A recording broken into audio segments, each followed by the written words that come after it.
Hey guys, I am really honored to have the Dexter Walker from Chicago with me today. Hey Dexter.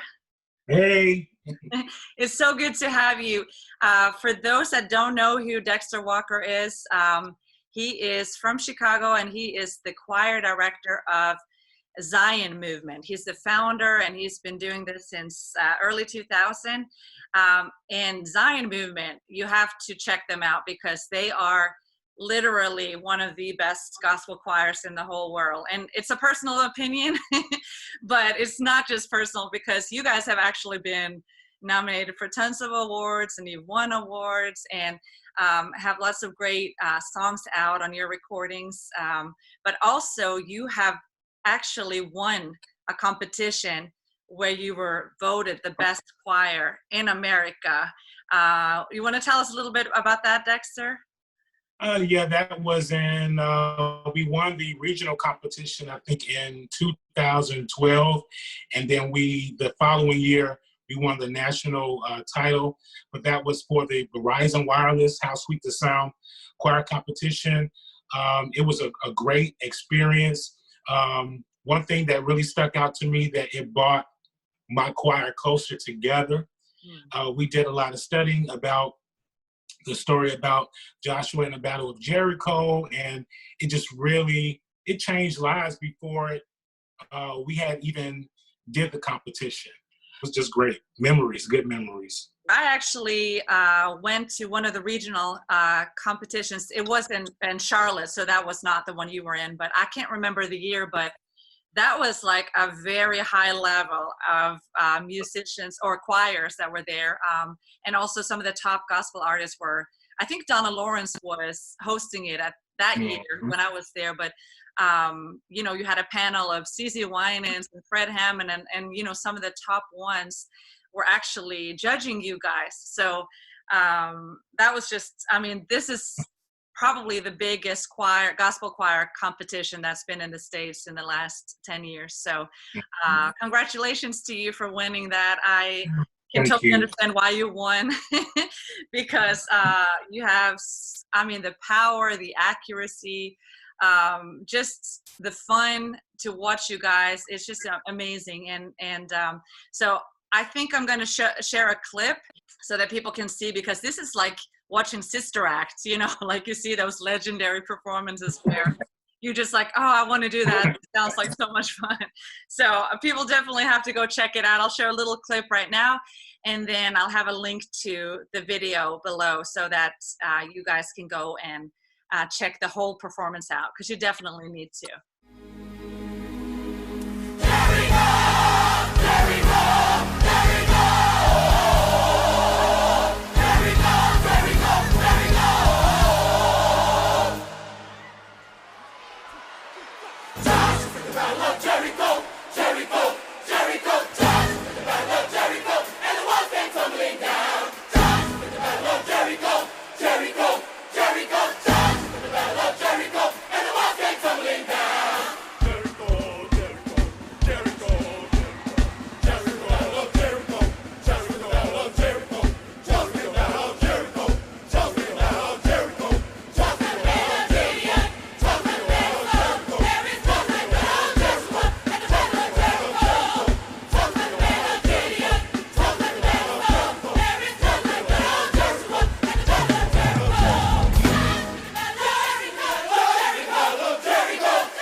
I wanted to ask you a little bit about your story so that we can get to know you a little better.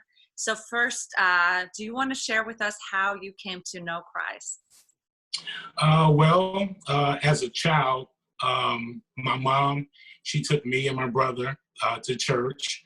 I started really focusing on my grandmother. Me and my grandmother, she's like my best friend. And my grandmother taught me how to pray at a very young age. I didn't totally understand everything, but I watched my grandmother over the years. There would be times when she would I would hear her praying, or I would hear her crying out to God. And I didn't quite understand it, but I knew that she loved that experience, and that's something that I wanted for myself. She always encouraged uh, my mom, her kids, and I would see this, so it just drew me even closer.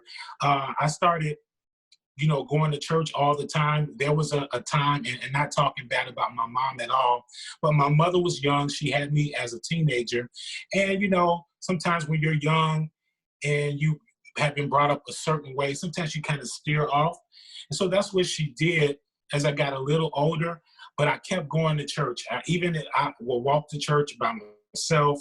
I kept going. It was something that drew me, but it wasn't until my maybe teenage years that I really understood what the power of God was all about. And it just drew me closer and closer to him. And I got baptized actually at 5 years old, but I didn't really truly understand the love of Christ until I got a little older. So I've been in this faith walk quite some time, and I'm so glad about it. Wow, that's amazing. And so what was your journey like as a choir director? How did it start? How was your process until today? Wow. As a kid, I always going to church, I would see this choir, and I was always drawn to the choir. I loved to draw as a kid, and so my mother would bring a drawing pad so I can draw, in church as a child. But whenever the choir sang, I would tell my mom, "Here, can you hold my pad for a minute?" And I would just be in awe looking at the choir. So at a young age, I always loved choirs. I love gospel music. That's all I ever listened to. I wanted to become a choir director, but it wasn't until I was about 13 years old at church, and my minister of music, I had joined the choir. I was like one of the youngest people in the choir. And my minister of music, one day, he was playing a song, and in the middle of service, he looks at me and said, "Come on out." I said, "Me?" He said, "Yeah." So I started directing the song. The choir had already knew it, but the fact that he saw something in me at a young age, he wanted to put me out there. And I've been directing a choir ever since. Now, I will say that initially I had never taught a song. It was some years later that I was able to pick out parts and stuff.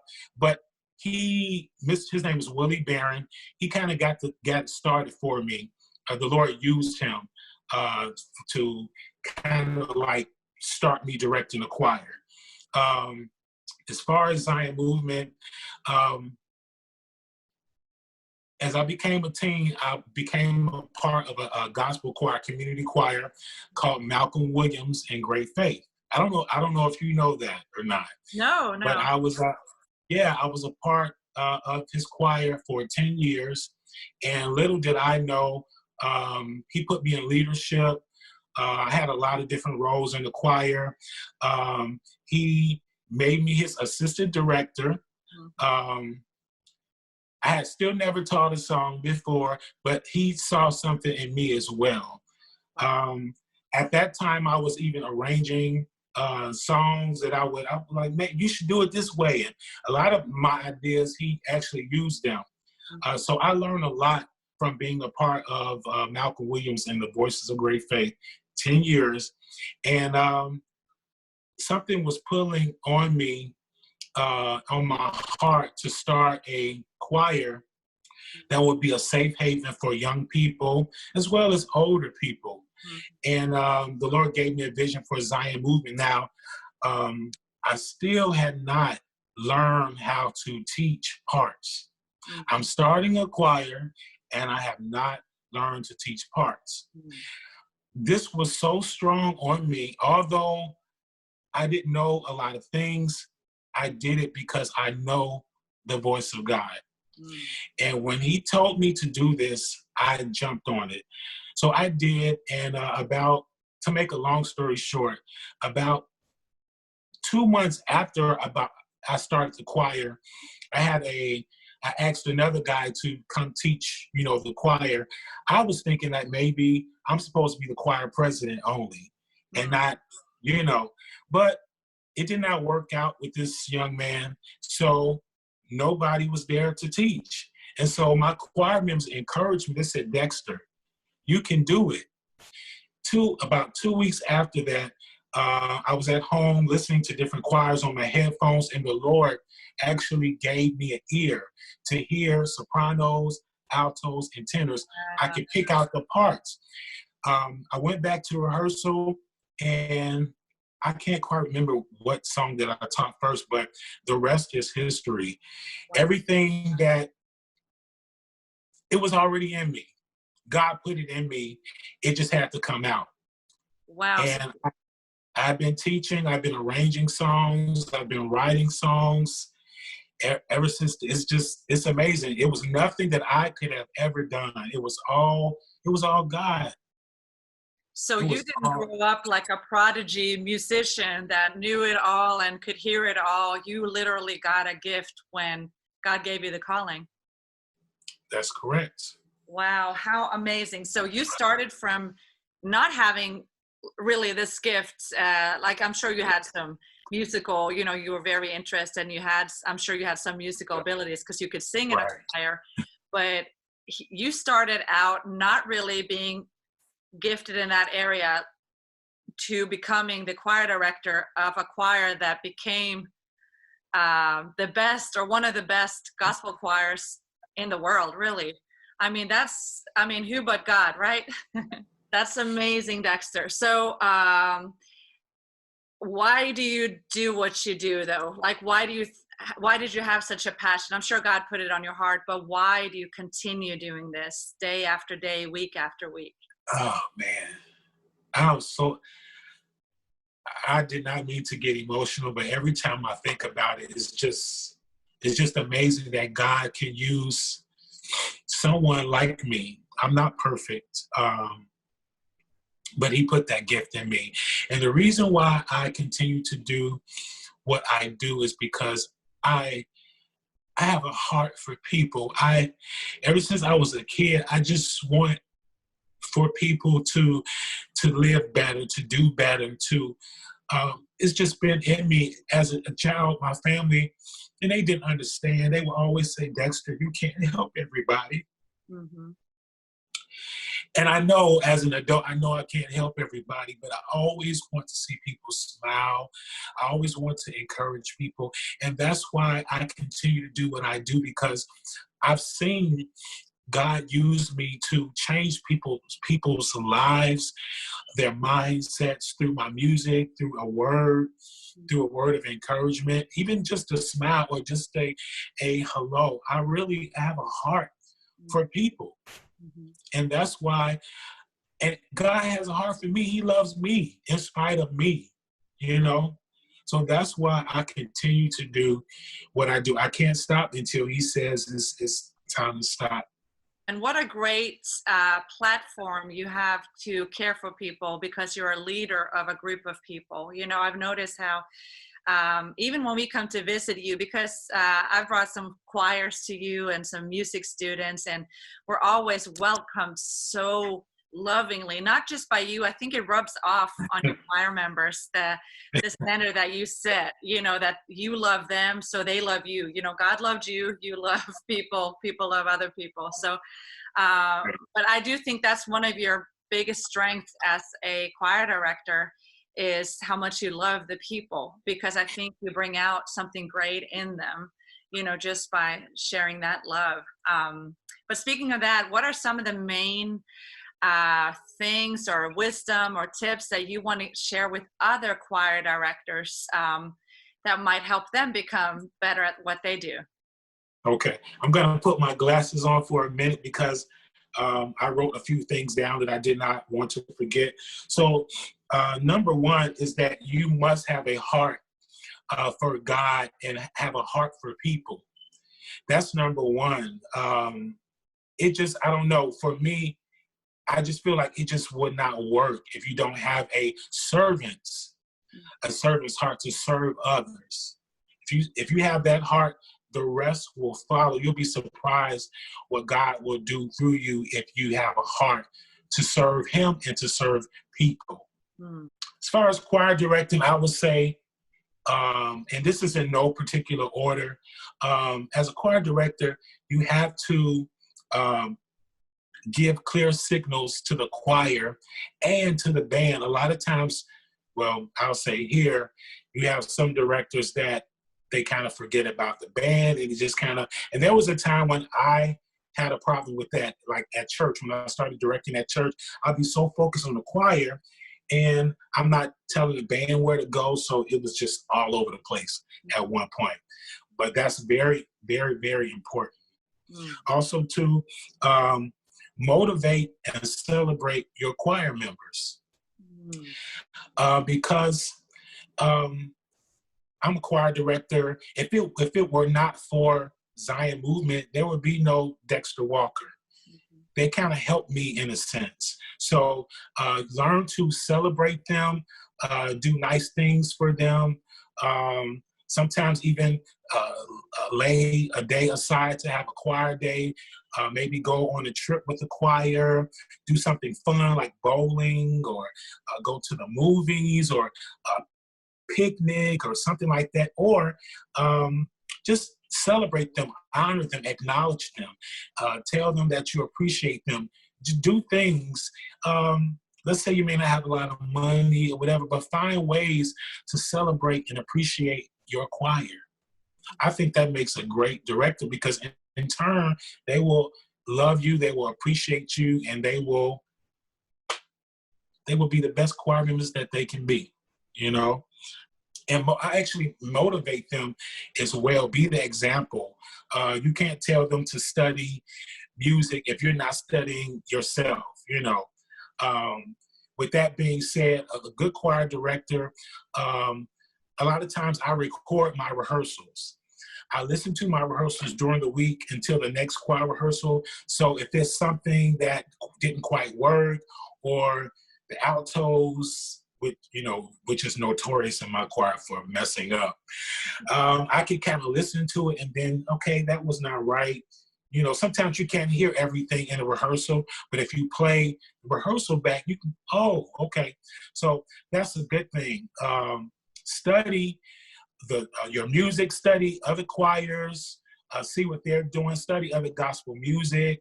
Also, too, as far as being a choir director, learn to, I'm a nice guy.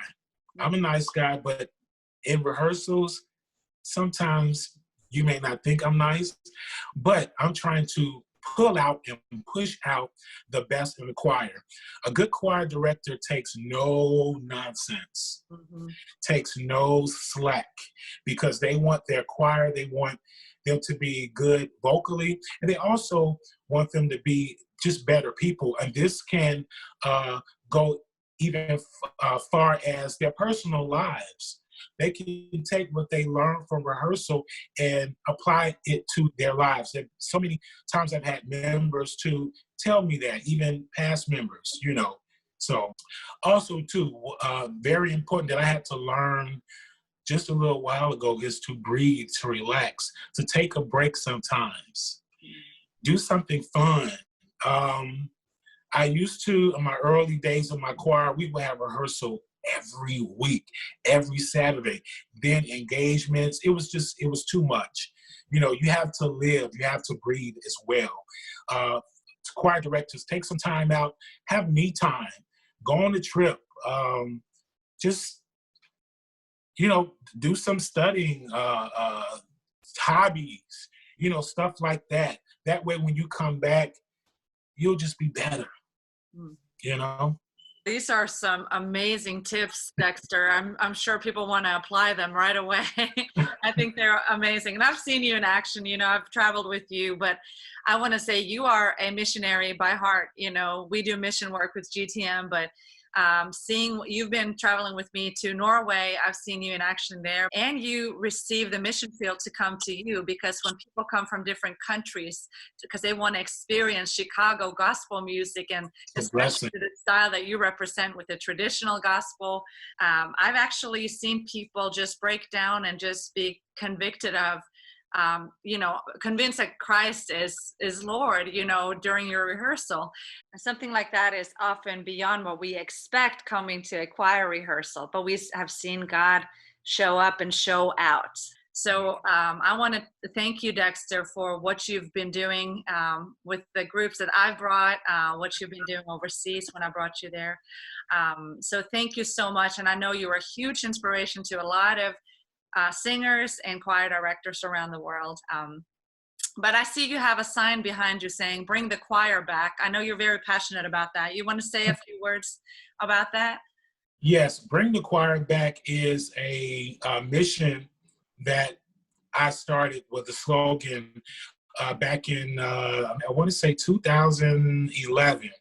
It was actually the title of our second project called Move To Bring the Choir Back. It was my way of saying, like, look, the choirs are still here. Celebrate the choirs. Everybody came from a choir, I celebrate the choir as an art form. It is still a great art form. I don't know. I can only speak here in the United States, but, the choir to me is kind of like at the bottom of the totem pole. And at one point, it was not like that, but I know for different reasons, I guess the music industry, doesn't, like choirs for whatever reason. But I say celebrate the choir, love on the choir. I appreciate choirs from all over the world to continue singing choir music. It's a whole lot of other things that I could say, but it's all about celebrating the choir. Very cool. Bringing it back to the forefront. Yes, exactly. That's an inspiration, and that's something I see in that hashtag of yours, Bring the Choir Back, and I've seen people start using that in other places too, so it's spreading. And you write songs, but you also use other people's songs. I asked you if you could share a song with us that you want people to know about and hear. So what song did you choose, Dexter? It's a song I wrote called I'll Go, I'll Run. This song was, I was dealing with a tough time in my life, and in spite of it, I felt like I needed to still trust God. And I told God, I still trust you no matter what. So it says, I don't understand what you're doing, but I'll go, I'll run for you. I'll do what you say do. Lord, your way, not my way. Because I trust you, I'll do it. Because I love you, I'll go all the way. I'll go, I'll run for you. I'll sing just a little bit of it. I don't understand what you're doing, but I'll go, I'll run for you. I'll do what you say do. Your way, not my way. Because I trust you, I'll do it. Because I love you, I'll go all the way. I'll go, I'll run for you. Wow, Dexter, that's beautiful. Thank you so much. And thank you for this interview. That was such an honor and joy, and I love hearing your story. So I will make sure people can see under this YouTube clip where they can go and maybe be able to purchase that song or to listen to it, so that you guys can be inspired by it as well. So thank you again, and we will see you guys soon. Thank you. Love you guys.